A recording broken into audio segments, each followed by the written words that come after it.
أعوذ بالله من الشيطان الرجيم. بسم الله الرحمن الرحيم. يا أيها الذين آمنوا إنما المشركون نجس فلا يقربوا المسجد الحرام بعد عامهم هذا وإن خفتم عيلة فسوف يغنيكم الله من فضله إن شاء إن الله عليم حكيم. قاتلوا الذين لا يؤمنون بالله ولا باليوم الآخر ولا يحرمون ما حرم الله ورسوله ولا يدينون دين الحق من الذين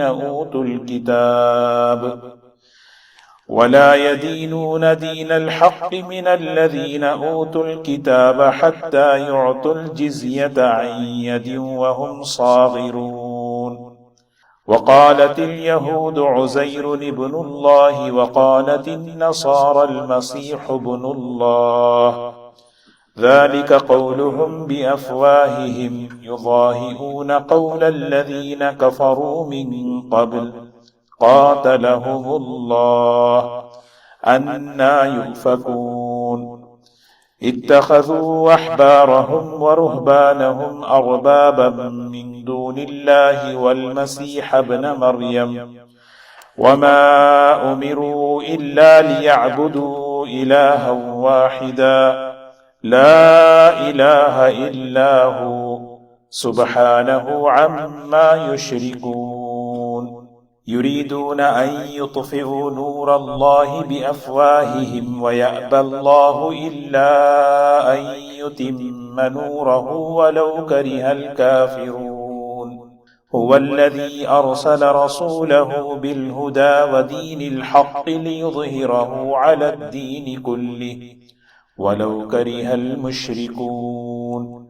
يا أيها الذين آمنوا إن كثيرا من الأحبار والرهبان ليأكلون أموال الناس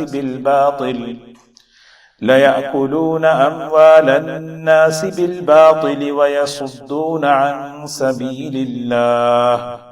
والذين يكنزون الذهب والفضة ولا ينفقونها في سبيل الله فبشرهم بعذاب أليم. يوم يحمى عليها في نار جهنم فتكوى بها جباههم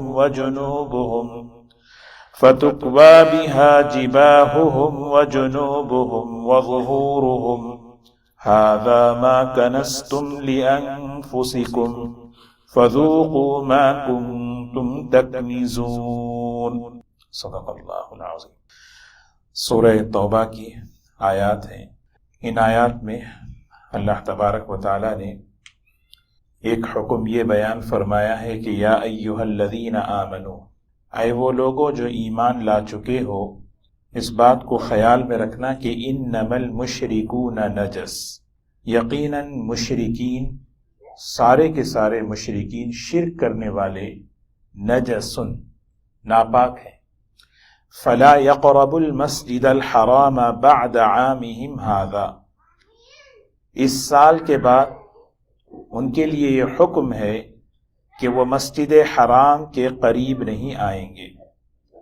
وَإِنْ خِفْتُمْ عَيْلَةً، اور اگر انہیں اس بات کا ڈر ہو کہ فقر و فاقے کا، تنگ دستی کا، تو فَسَوْفَ يُغْنِيكُمُ اللَّهُ مِنْ فَضْلِهِ إِنْ شَاءَ، ان قریب اللہ تبارک و تعالی اپنے فضل سے انہیں غنی بنا دے گا، مالدار بنا دے گا، خوشحال بنا دے گا اگر اللہ چاہے. ان اللہ علیم حکیم، یقیناً اللہ تبارک و تعالی علم والے اور حکمت والے ہیں.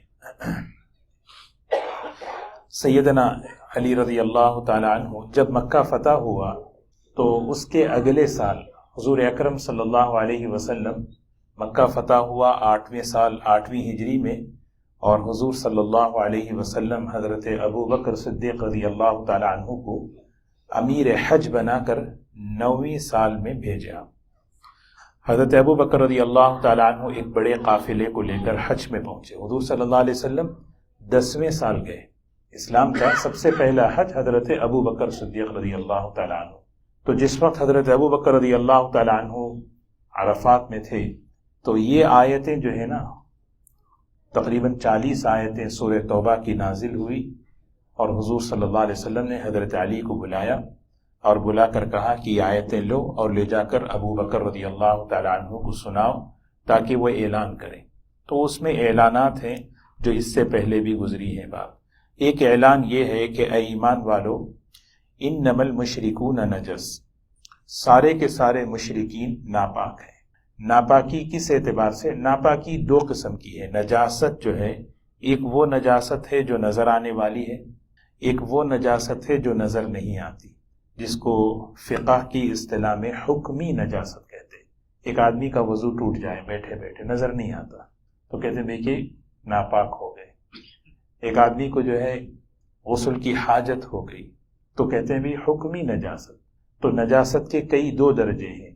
تو یہ جو عقیدے کی، شرک کے عقیدے کی جو نجاست ہے، یہ بہت بڑی گندی نجاست ہے. تو اس میں جو ہے ہمیں دونوں پاکیوں کا خیال رکھنا. حضور اکرم صلی اللہ علیہ وسلم فرماتے ہیں استنجا سے اپنی حفاظت کرو، یعنی اس کو مذاق مت سمجھو، اس لیے کہ عام طور پر امت کو قبر کا عذاب استنجا کی بے احتیاطی سے ہوتا ہے. استنجا کے لیے جائیں، کبھی چھینٹے کپڑوں پر، کبھی بدن پر پڑتے ہیں. اس لیے جو ہے ایک مرتبہ آپ قبر سے گزر رہے تھے تو صاحب قبر کو جو ہے آپ نے فرمایا عذاب ہو رہا ہے. اس کی ایک وجہ یہ ہے کہ اس نے جو ہے زندگی میں کبھی استنجا کو جو ہے سیریس نہیں لیا، مذاق سمجھ رہا تھا، بے احتیاطی تھی. تو ایک نجاست وہ ہے. ایک نجاست عقیدے کی ہے. اللہ تعالیٰ نے جو ہمیں عقیدہ دیا، توحید کا عقیدہ، رسالت کا عقیدہ، یہ عقیدہ بالکل خالص ہو. یہ ہمارے سے بھی مطلوب ہے. ہمیں پتہ نہیں ہوتا بعض مرتبہ کہ ہم لوگ جو ہے اپنے آپ کو جو ہے صحیح سمجھتے ہیں، لیکن کتنی چیزیں ہمارے عقائد میں ملی جلی ایسی چیزیں ہیں جو شرک اور بدعات سے تعلق رکھنے والی، گمراہی سے تعلق رکھنے والی. اسی لیے عقائد کا جب درس ہو تو اس میں ہمیں بیٹھنا چاہیے. اور جیسے ابھی ماشاءاللہ سے مسجد زکریا میں عقائد کا درس شروع ہوا تو اس میں جو ہے بیٹھیں گے تو ہمارے توحید کے بارے میں کیا عقیدے ہوں، رسالت کے بارے میں کیا عقیدے ہوں، اور آخرت میں ایمانیات سے متعلق، کیونکہ عمل میں کوتاہی اللہ تعالیٰ معاف کر دیتے، عقیدے کی کوتاہی کو اللہ معاف نہیں کرتے. اور بہت ہی گندی چیز فرمایا، یہ بہت ہی ناپاک ہے. تو یہاں پر اللہ تبارک و تعالیٰ نے، اس لیے کہ مشرکین مکہ کیا کرتے تھے، بیت اللہ میں آ کر ننگے طواف کرتے تھے، سیٹیاں مارتے تھے، تالیاں بجاتے تھے، ہے نا، مسجد حرام کی بے حرمتی، بے ادبی کرتے تھے. تو اب اللہ تبارک و تعالیٰ نے فرمایا نہیں بھائی، یہ تو اللہ کا گھر ہے، اللہ کے گھر میں یہاں آنا ہے تو ایمان شرط ہے. تو اس کے بعد اللہ تعالیٰ نے یہ حکم دے دیا، اے ایمان والو، یہ بات یاد رکھو کہ جتنے بھی مشرک ہیں، شرک کی وجہ سے ان کے اندر کیا ہے، ان کے جیسے ایک آدمی، مثال میں دیتا ہوں، ایک آدمی ناپاکی کی حالت میں ہے، بڑی ناپاکی، مسجد میں نہیں آ سکتا. کوئی عورت حیض کی حالت میں ہے، حائضہ ہے، وہ مسجد میں نہیں آ سکتی، ناپاکی کی حالت ہے نا، کیونکہ وہ اندر کی ناپاکی ہے. اسی طرح یہ اندر کی ناپاکیوں میں سب سے بڑی جو ناپاکی ہے وہ کون سی ہے؟ وہ ہے عقیدے کی ناپاکی. تو اللہ تعالیٰ نے فرمایا نہیں، یہاں پہ اب اس مرتبہ نہیں آنا چاہیے. اب اس سال کے بعد ان سب کو جو ہے، یہ مسجد حرام، اس میں جو ہے 3 باتیں ہمیں یاد رکھنی. سب سے پہلی بات، یہاں پر اللہ تعالیٰ نے فرمایا مسجد حرام. یہ حکم مسجد حرام سے تعلق رکھتا ہے، دنیا کی ساری مسجدوں سے نہیں. ایسے سمجھ رہے؟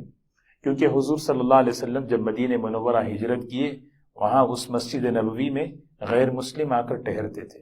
ثمامہ ابن عسال ایک عیسائی آدمی تھے، اسلام قبول کیا، 3 دن مسجد میں ٹھہرے رہے. ثقیف، بنو ثقیف کا قبیلہ پورا آیا طائف سے، آپ نے ان کو مسجد میں ٹھہرایا.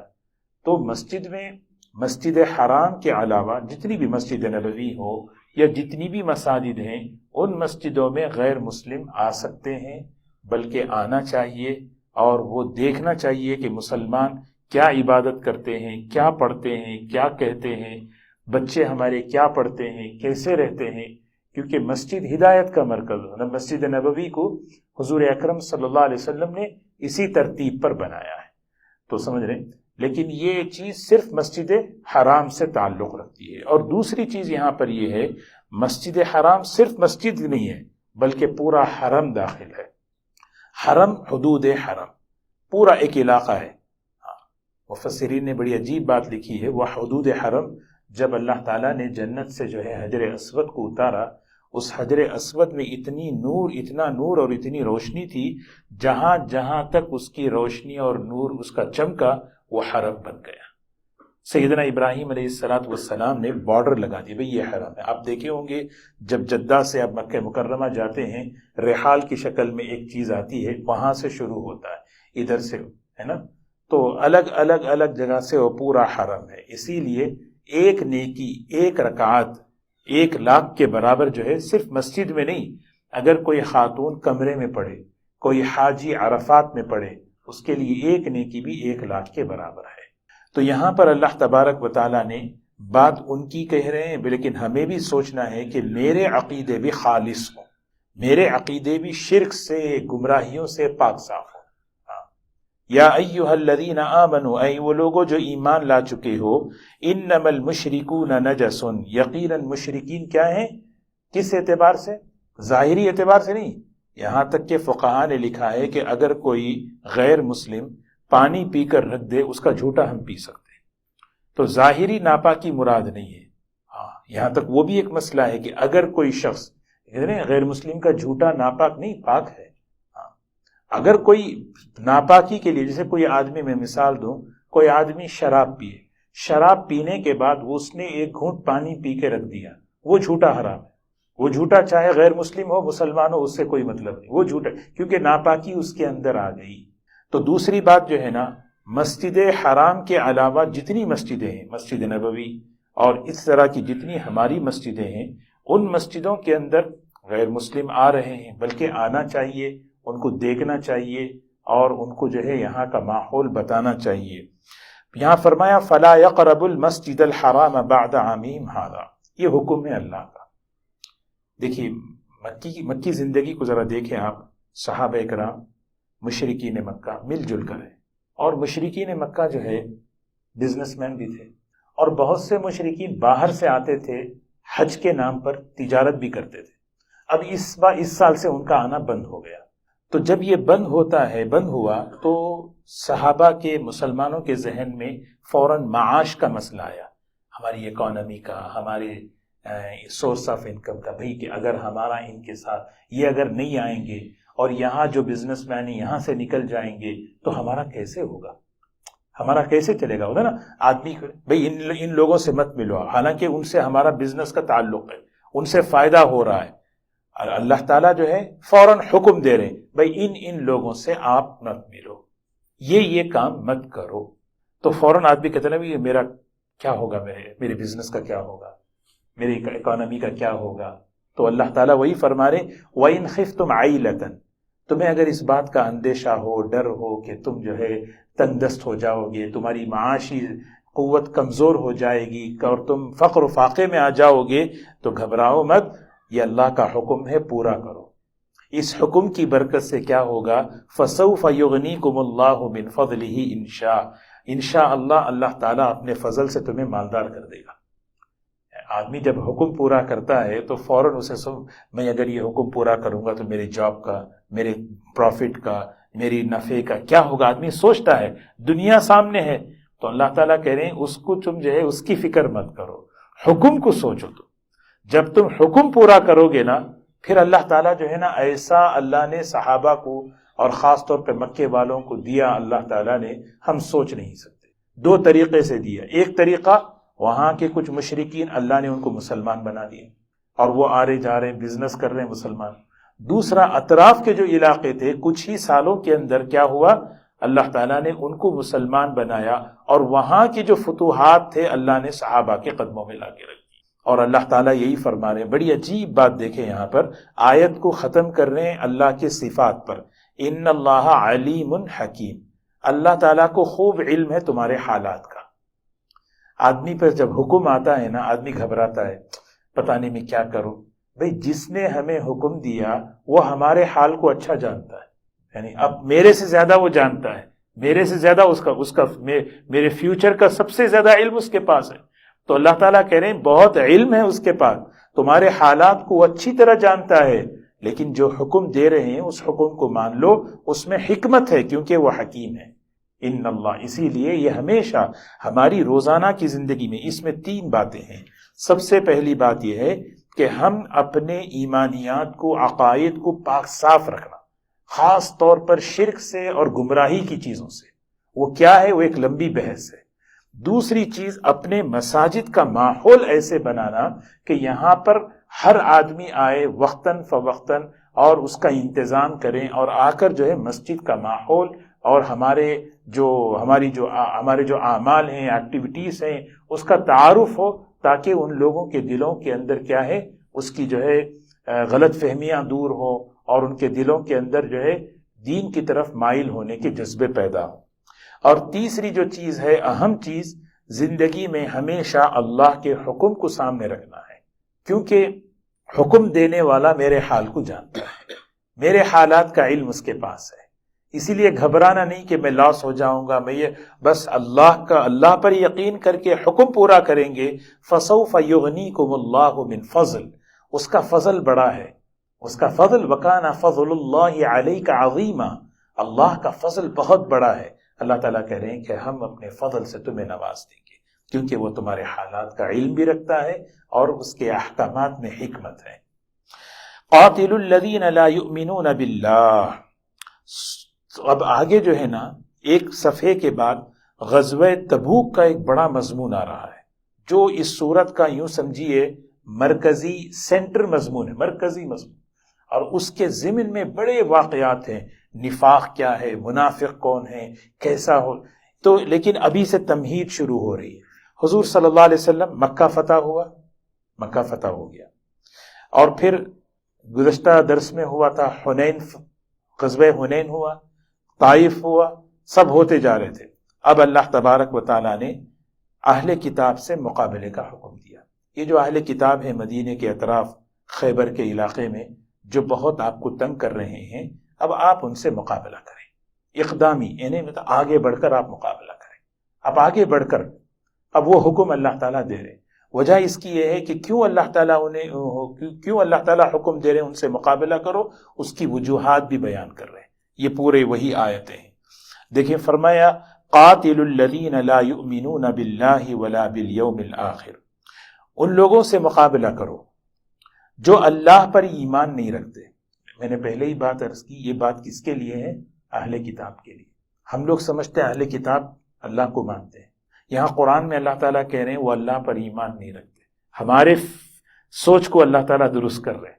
ایک ہے ان کا ماننا ان کے اعتبار سے، ایک ہے اللہ کو ماننا اللہ کے اعتبار سے. سمجھ رہے ہیں آپ؟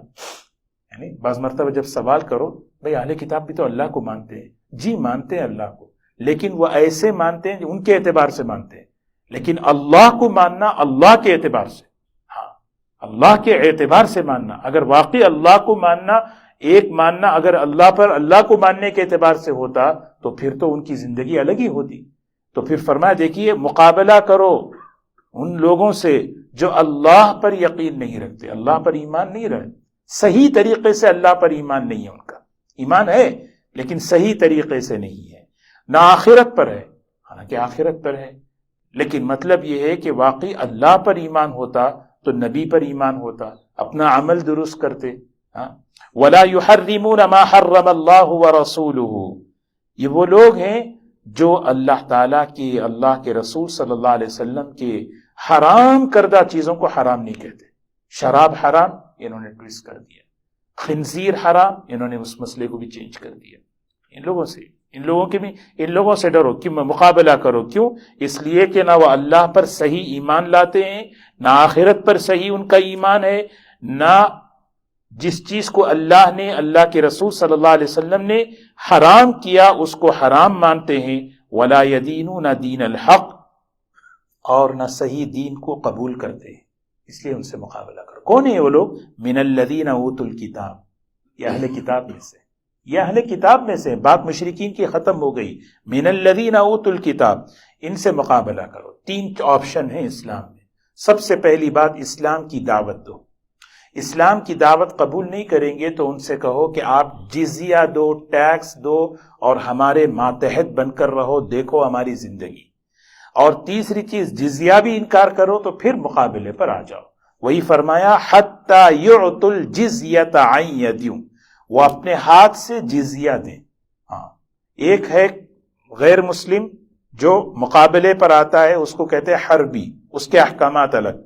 ایک مسلم، غیر مسلم وہ ہے جو ٹیکس دے کر اسلامی کنٹری میں رہتا ہے، اس کو کہتے ہیں ذمی، اس کے بڑے حقوق ہیں. حضور صلی اللہ علیہ وسلم نے فرمایا اگر کوئی شخص کسی ذمی، یعنی وہ غیر مسلم جو معاہدہ کر کے ٹیکس دے کر کسی مسلمان کنٹری میں رہتا ہے، کوئی مسلمان اگر اس غیر مسلم کو تنگ کرے، قیامت کے دن اس غیر مسلم کی طرف سے میں مقابلہ کروں گا. بڑے حقوق ہیں غیر مسلم، ایسا نہیں کہ سارے غیر مسلم ایک ہی اس میں ہیں. تو ان سے کہو کہ حتی یعطوا الجزیہ عن ید وہم صاغرون، جزیے کو تسلیم کر کے رہو. اگر یہ چیز ہے تو پھر ٹھیک ہے. اب یہاں سے دیکھیے اللہ تعالیٰ نے مقابلہ کرنے کا کیوں حکم دیا، ان کے کیا کیا جرائم تھے، کیا کیا ان کی حرکتیں تھیں. سب سے پہلی چیز اللہ نے بیان فرمائی، وقالت الیہود عزیر ابن اللہ وقالت النصارى المسیح ابن اللہ. لا الہ الا اللہ.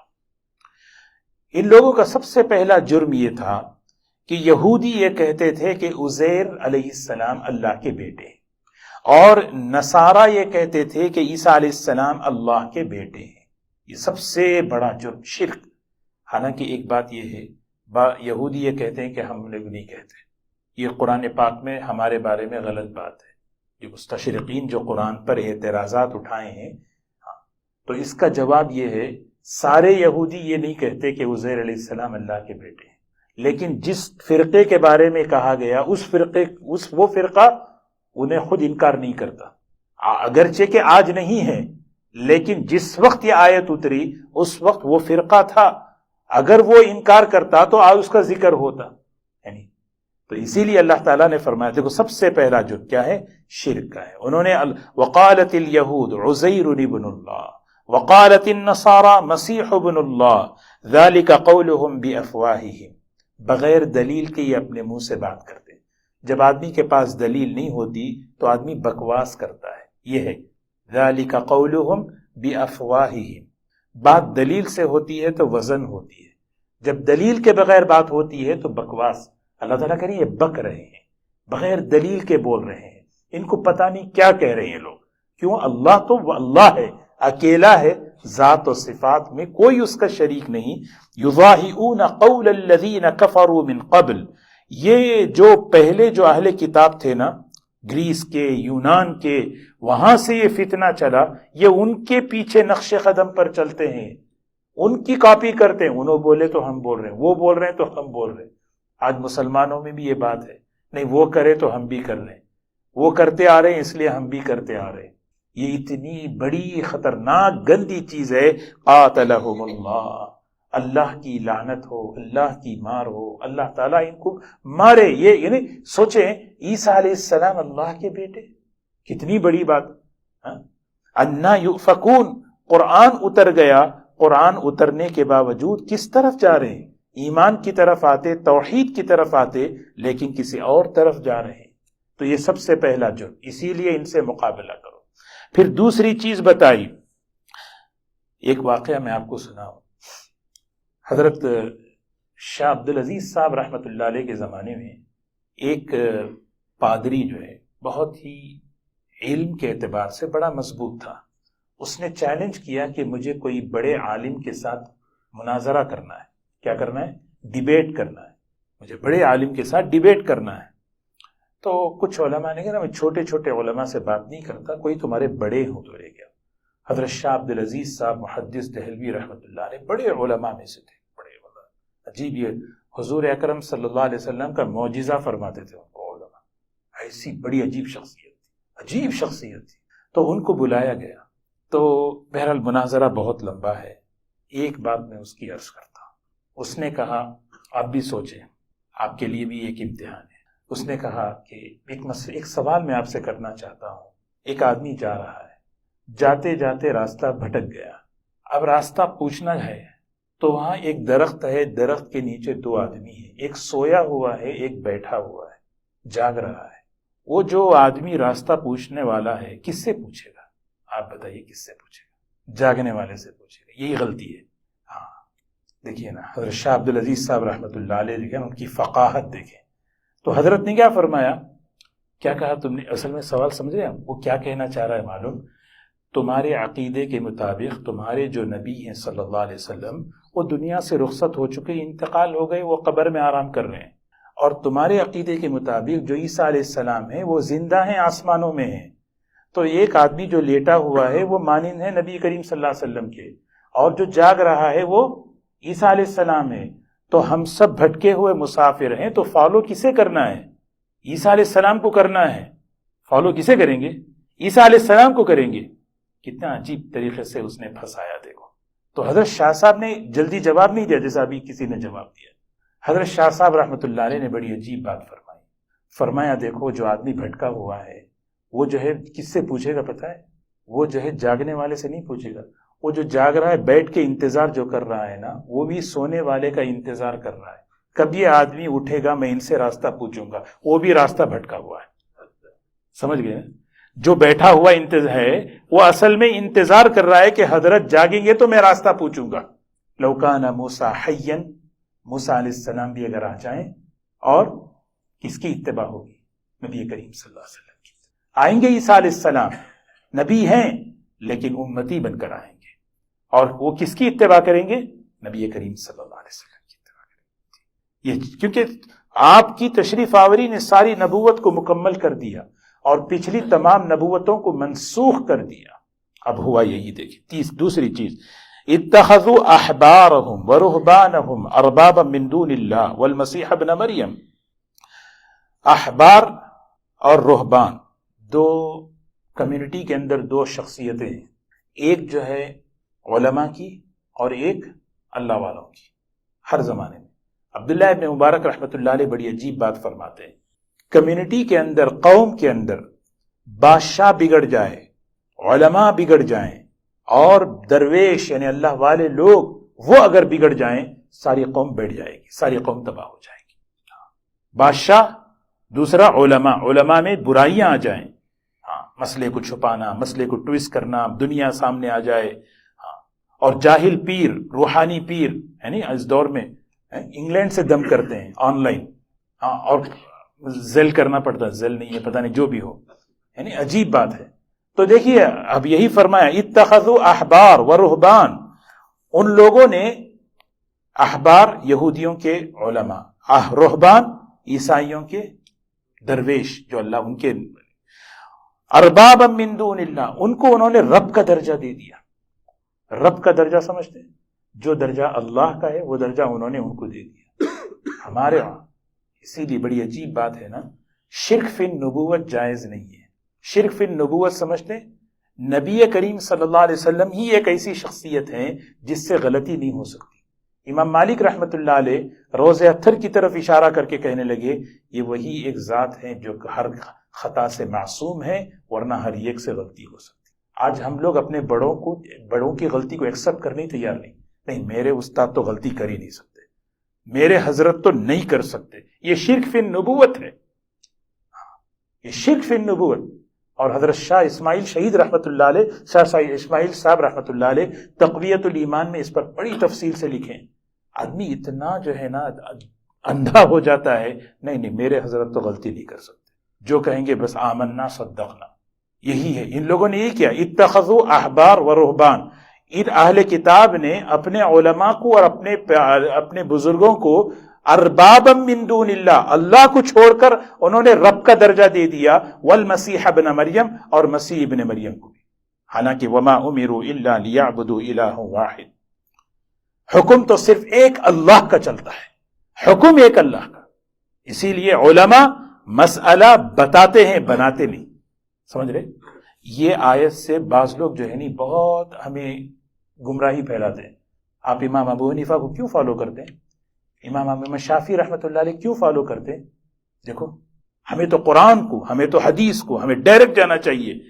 آپ امام ابو حنیفہ کو وہ درجہ دے رہے ہیں، امام شافعی کو وہ درجہ دے رہے ہیں، امام مالک کو. اللہ کی بندے، کتنے یعنی الفاظ اتنے عجیب ہوتے ہیں، آدمی سن کے پریشان ہو جاتا ہے. ایسا نہیں ہے. ہم امام ابو حنیفہ رحمۃ اللہ علیہ کو رب کا درجہ نہیں دیے. امام ابو حنیفہ رحمۃ اللہ علیہ سے ان کی تحقیق پر اعتماد، اور کتنی چیزیں ایسی ہیں ان کے بعد آنے والے امام ابو یوسف، امام محمد رحمۃ اللہ علیہ نے اپنے استاد کے بارے میں کہا ہمارے استاد سے اس قول میں غلطی ہوئی، یہ اس قول میں غلطی ہوئی، انہوں نے ایکسپٹ کیا. رب کا درجہ دینا الگ چیز ہے، جو کہیں وہ مان لے. وما امروا الا لیعبدوا الہ واحد لا الہ الا ہو، اللہ کے سوا کوئی عبادت کے لائق نہیں. سبحانہ، اللہ کی ذات پاک ہے. عما یشرکون، ہر اس چیز سے جس سے شرک کرتے ہیں. یہ وہ لوگ جو اہل کتاب تھے، یہ اس طرح انہوں نے اپنے علماء اور اپنے کیا کہتے ہیں بزرگوں کو یہ درجہ دے دیا. اور پھر تیسرا کام، یریدون ان یطفئوا نور اللہ بافواہہم. یہ اہل کتاب، ان کی سازشیں ایسی ہیں، یہ اللہ کے نور کو، دین کو، اسلام کو بجھاتے ہیں، اپنے منہ سے بجھانے کی کوشش کرتے ہیں. یطفئوا ان یطفئوا، کہ وہ پھونکنا چاہیں. چراغ کو پھونکتے ہیں نا، موم بتی کو جیسا پھونکتے ہیں. ہاں، بافواہہم، وہ تو شروع زمانے سے چلی آ رہی ہے، آج بھی ہو رہا ہے، آج بھی ہے. یہ جتنی سازشیں میڈیا کے ذریعے سے، جتنا کوشش ہو رہی ہے، یہ سب اس آیت کا یریدون، ان کے اندر کی یہ چاہت ہے ان یطفئوا نور اللہ، اللہ کا نور بجھ جائے. اللہ کا نور سے کیا مراد؟ دین، اسلام، قرآن، یہ بجھ جائے. اور کیسے بجھے؟ بافواہہم، ان کے منہ کی پھونک سے. لیکن اللہ کیا کہہ رہے ہیں؟ وَيَأْبَى اللَّهُ إِلَّا أَن يُتِمَّ نُورَهُ وَلَوْ كَرِهَ الْكَافِرُونَ. اللہ نے فیصلہ کر دیا ہے، ایسا چلنے نہیں دوں گا. اللہ اپنے نور کو مکمل کر کے رہے گا، اگرچہ کہ کافر کو یہ چیز ناپسند ہو. آج تک دیکھیں، دو چیزیں ہیں یہاں سمجھنے کی. اب آپ میں سے کوئی یہ سمجھ سکتا ہے کہ اچھا مسلمان اتنا جو ہے یعنی دبے ہوئے ہیں، مار کھا رہے ہیں، پریشان ہیں، یہاں تو کہہ رہے ہیں اللہ تعالیٰ جو ہے نا غالب کریں گے، اللہ اونچا رکھیں گے. دو چیزوں میں مکس نہیں کریں. ایک چیز ہے غلبہ جو ہوتا ہے نا، غلبہ کو کیا کہتے ہیں؟ غلبہ. ایک ہے غلبہ دلائل کا، جس وقت سے دین آیا اس وقت سے لے کر آج تک ایک آدمی بھی آج تک ایسا نہیں ہوا جو قرآن کو چیلنج کرے اور قرآن کے چیلنج کے مقابلے میں آگے کھڑے ہو کر ہرا دے. بالکل جیسے میں ابھی شاہ عبد العزیز صاحب رحمۃ اللہ علیہ کا واقعہ بتایا. ہم اگر دیکھیں، ہم افسوس ہے ہم پڑھتے نہیں. حضرت مولانا قاسم نانوتوی رحمۃ اللہ علیہ کے جو ڈیبیٹ ہیں، انہوں نے جو پادریوں کے ساتھ، آریہ سماج والوں کے ساتھ، شاہ جہاں پور کے نام پر ان کی کتاب ہے، ایسا ڈیبیٹ، ایسا انہوں نے کوئی منہ کھولنے کے قابل نہیں ہوتا. دلائل سے اسلام کو آج اللہ تعالیٰ آج تک نہیں، قیامت تک اللہ غالب رکھیں گے. اب رہی بات دوسرا، مسلمانوں کو، مسلمان کیا غلبے میں ہیں؟ آج نہیں ہے، آج نہیں ہے، لیکن تھے حضرت عمر رضی اللہ عنہ کے زمانے میں، خلفائے راشدین کے زمانے میں یہ تھے. پھر مسلمانوں کے اعمال کی وجہ سے وہ غلبہ جو ہے نا کمزور ہوتا گیا، کمزور ہوتا گیا. آج مسلمان مغلوب ہیں وہ اپنے عمل کی وجہ سے. اس لیے ہمیشہ یہ بات یاد رکھنا، غیروں کو جو غلبہ ملا ہے ان کی اہلیت کی وجہ سے نہیں ہے. غیروں کو جو غلبہ ملا ہے وہ اس لیے ملا کہ مسلمان اپنی اہلیت کھو گئے. جس دن مسلمان اپنے اندر وہ اہلیت پیدا کریں گے، اللہ وہ غلبہ اٹھا کے دے دے گا. اب تو قیامت کے قریب حضرت مہدی آئیں گے، اللہ تبارک و تعالیٰ ان کو وہ غلبہ دے دیں گے. یہ تو غلبہ ہوگا انشاءاللہ. تو یہ فرمایا هو الذی ارسل رسولہ بالہدی، اللہ تعالیٰ کون ہے جانتے ہیں؟ جس نے رسولوں کو بھیجا، ہدایت اور دین حق دے کر بھیجا. ہدایت دے کر بھیجا، دین حق کو دے کر بھیجا ہر زمانے میں. اور مقصد کیا تھا؟ لیظہرہ علی الدین کلہ، اللہ اپنے دین کو تمام دینوں پر غالب رکھے. اللہ اپنے دین کو تمام دینوں پر. آج بھی یہ کتاب ایک آیت اس جیسی بنا نہیں سکتے، ایک حرف نہیں بنا سکتے. ایک سنت کے بارے میں کھڑے نہیں ہو سکتے. دلائل کے بارے میں آج چیلنج ہے. اس کو تسلیم ہم نہیں اس کو تسلیم دشمن کرتا ہے. بھاگ جاتے ہیں. اس کو تسلیم دشمن کرتا ہے. لیکن جو مغلوبیت ہے سیاسی اعتبار سے، حالات کے اعتبار سے، وہ مسلمانوں کے عمل کی وجہ سے ہے. اللہ تعالیٰ فرمانے وَلَوْ كَرِهَ الْمُشْرِكُونَ، اگرچہ کہ مشرک اس کو ناپسند کریں. ایک اور آیت پڑھ لیں تاکہ مضمون ختم ہو جائے. اللہ نے اہل کتاب سے مقابلے کا حکم دیا، بھئی ان سے مقابلہ کرو. ان کا ایک جرم یہ ہے کہ یہ لوگ صحیح طریقے سے اللہ پر ایمان نہیں لاتے اور صحیح طریقے حلال اور حرام میں کو جو ہے گڑبڑ کرتے ہیں اور یہ شرک کرتے ہیں اور یہ ان کے جو علماء اور اللہ والے جو ہیں ان کو رب کا درجہ دیتے ہیں. عیسیٰ علیہ السلام کے بارے میں ان کا عقیدہ خراب ہے، سمجھ رہے ہیں؟ اور یہ ساری چیزیں اور ان کی سازشیں ہیں. یہ اپنے منہ سے اپنی کوششوں سے اللہ کے دین کو مٹانا چاہتے ہیں. مقابلہ کرو ان سے. ایک اور بات فرمائی، اے ایمان والو، ان کثیرا من الاحبار والرہبان لیأکلون اموال الناس بالباطل ویصدون عن سبیل اللہ. اے ایمان والو، اہل کتاب کے علماء اور اللہ والوں میں سے بہت سے، کثیرا یعنی کچھ اچھے بھی ہیں. ہر یہ کیسے نہیں؟ دیکھو قرآن انصاف کی بات کرتا ہے. ان کے سارے علماء ویسے نہیں، کچھ اچھے بھی تھے. عیسائیوں کے سارے جو ہے نا اللہ والے غلط نہیں تھے، کچھ اچھے بھی تھے. کثیر کر رہے ہیں، بہت زیادہ کیا تھے؟ لوگوں کا مال ہڑپ کر جاتے تھے باطل طریقے سے. اللہ اکبر. کتنے اس دور میں روحانی پیر نہیں ہے بولے، کتنے عامل ایسے ہیں. اللہ اکبر. عمل کچھ نہیں آتا، خالی جو ہے دیکھ کر بتائیں $500، $1000. لوگ پریشان ہیں اور لوگ جاتے بھی ہیں مجبور ہو کر. کیا ہے اس کے علاوہ؟ اللہ حفاظت فرمائے. یہ ہے ایک آدمی اس فیلڈ کا ماہر نہیں، اس فیلڈ کا نہیں جانتا. ہم جانتے ہیں حالات کیسے. یہ اللہ تعالیٰ اس لیے سنا رہے ہیں کہ یہ ہمارے اندر نہیں آئے. یہ علماء، ان کے جو درویش، یہ لوگوں سے ناحق طریقے سے فتوے کو بدل دیا، مسئلے کو چھپا دیا. اس طریقے سے کر کے بس دنیا بنے. وَيَصُدُّونَ عَن سَبِيلِ اللَّهِ، اور اللہ کے دین سے لوگوں کو روکتے ہیں. آگے فرمایا مال کی محبت اتنی ہے ان کے دلوں میں کہ مال کے حق بھی ادا نہیں کرتے لوگ. یہ سب مال دنیا کی محبت کی وجہ سے. فرمایا وہ لوگ جو سونا اور چاندی کو خزانہ بنا کر رکھتے ہیں اور اللہ کے راستے میں خرچ نہیں کرتے، انہیں عذاب علیم کی خوشخبری دے. یہاں پر اشارہ اس بات کا ہے جو زکوٰۃ ادا نہیں کرتے. یعنی سونا چاندی جمع کرنا، سونا چاندی اس لیے کہ اصل جو ہے نا، اصل کرنسی وہی ہے، اس کا ریپلیسمنٹ ڈالر جو ہے جو بھی ہے دنیا میں ہے. تو یہاں اسی لیے فرمایا یہ وہ لوگ ہیں جو سونا کو چاندی کو خزانے کے طور پہ جمع کرتے ہیں اور اس کا حق ادا نہیں کرتے، زکوٰۃ ادا نہیں کرتے، ضرورت پر خرچ نہیں کرتے. ان کو خوشخبری دو. کیا خوشخبری؟ عذاب کی. جس دن قیامت کے دن وہ آئیں گے، ان کے سونے اور چاندی کو آگ میں تپایا جائے گا. ان کی پیشانیوں پر اور ان کے پہلوؤں پر، ان کے پیٹھ پر جو ہے نا اس کو داغا جائے گا. کیا وجہ ہے یہ 3 اعضاء بولنے کا؟ جب آدمی مانگنے کے لیے آتا نا تو سب سے پہلے اس کو دیکھ کے آدمی پیشانی ایسے کرتا ہے، ارے آ گیا ابھی مانگنے کے لیے. جو بخیل ہوتا نا سب سے پہلے فقیر کو دیکھ کے جو ہے نا اپنی پیشانی پہ جھلیاں ڈالتا ہے. پہلے اللہ اس کہتے ہیں اس کی یوم یحما علیہا فتکوا بہا جبا، اس کی پیشانی پہ اس کو داغو. پھر اس کے بعد فقیر کو دیکھ کے ٹرن کرتا ہے، پہلو دکھاتا ہے. پھر اس کے بعد پہلو پہ، پھر تیسری پوزیشن اس کی پیٹھ. بھائی میں نہیں دیتا، جاؤ پیٹھ. اللہ تعالیٰ کہتے ہیں اس کے پیٹھ پر بھی جو ہے نا اس کو وہی جو مال زکوٰۃ دیے بغیر اس نے جو ہے دنیا سے وہ مال لے کر گیا، چھوڑ کر گیا، اس مال کو اللہ جہنم میں تپا کر اس کے پیٹھ پر، اس کے پہ، اس کے پہلو پر اور اس کی پیشانی پر داغیں گے اور کہیں گے ھذا ما کنزتم لانفسکم، یہ وہی خزانہ ہے جو تو نے جمع کیا تھا. فذوقوا ما کنتم تکنزون، چکو عذاب اپنے خزانے کا. اللہ ہم سب کی حفاظت فرمائے. اللہ تعالی ہم سب کو مال کے حقوق ادا کرنے والا بنائے. تو بہرکیف آخری جو آیتیں تھیں وہ یہی تھی کہ غزوہ خیبر کے اطراف جو یہودی تھے، اللہ تعالیٰ نے ان کے بارے میں کہا کہ نبی جی آپ ان سے مقابلہ کریں، اس لیے کہ ان کے اندر یہ خرابیاں ہیں، اور یہ ساری خرابیاں اس لیے بیان فرمائی کہ ہمارے اندر یہ چیز نہ آئے۔